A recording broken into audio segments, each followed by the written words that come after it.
So you want to buy the best lens for your Sony Fx30. Well, you come to the right place. So let's get into it.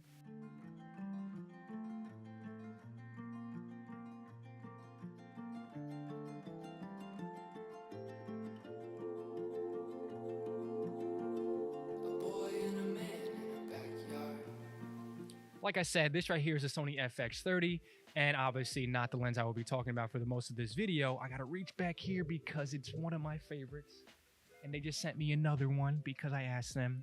Tamron 17-70. Now, if it's facing the wrong way, 17-70. If you are a Sony shooter, and this is obviously a Sony crop sensor camera, and you're watching this video because you like that, this lens is for you. Honestly, you can have that vlog. I'm opening it while I'm talking to y'all, but you can have that vlog look, that really wide, dare I say, real estate look to your photos and videos, or you can have a more clinical, more zoomed in, very tight look to your photos and videos. And this is, look at the housing. It's just Tamron.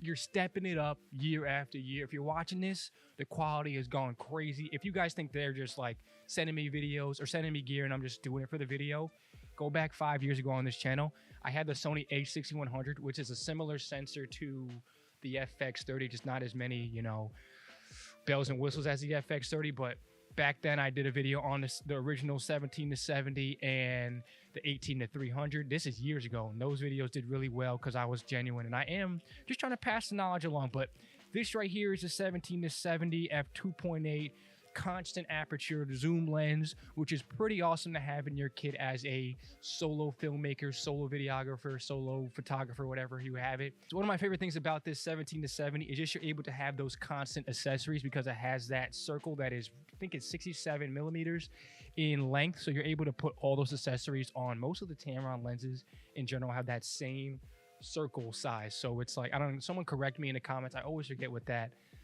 term is for the size of the actual lens, and it'll come to me, but it'll come to me after the video. So one of my favorite things about this Tamron 17-70 is the weight. It's packaged very nicely. It has that 67 millimeter throw, so you're able to just put this accessories on top of the same other Tamron accessories, or maybe other Sony lenses that you might have in your kit.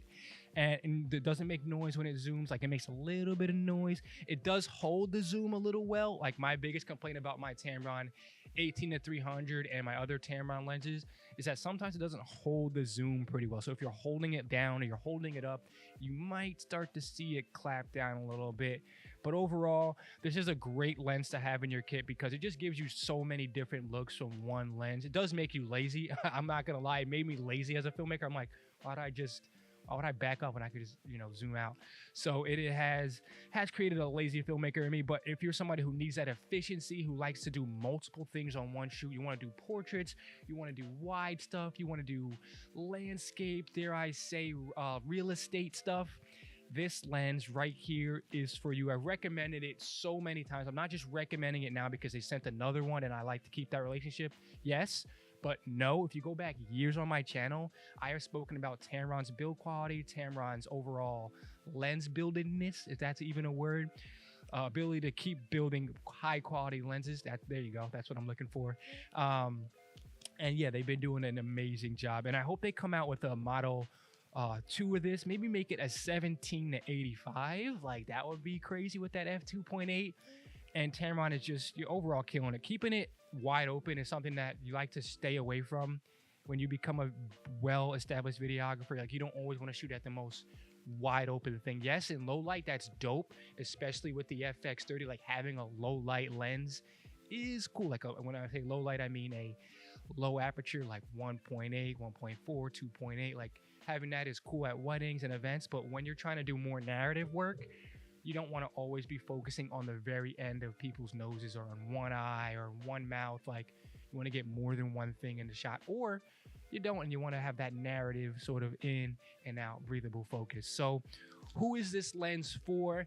This lens is for your run and gun person, or your person trying to save dollars, or say you're running a podcast like myself and my brother and some of my other special guests that we have here, and you want multiple looks and you want something that's able to be put on a gimbal and, you know, swayed around without having to redesign or recalibrate your gimbal.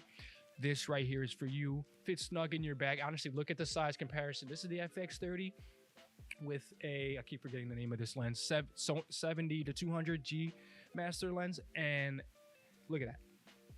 Half the size. Obviously, you get half the length of this, and it's not as robust, but this is a small lens to go right in your bag. And Tamron, if you're watching this, and if you guys are trying to get into Sony videography or just videography in general, get a Sony E-mount crop sensor camera and get one of these. That's honestly where I started. I was able to do a lot of work quickly. Like, I wasn't messing around. Get a good workflow, get a good lens that's reliable, that's breathable, that looks good, and gives you high quality stuff at a quality price, you know, because saving money is key there. But it's your boy Kip Jackson. I will be doing another video and a giveaway on Tamron lenses in this video. So if you comment below, you know, your best quality of the lenses, then yeah, you're in the running. Again, Tamron, thank you. And if you're watching this, start somewhere.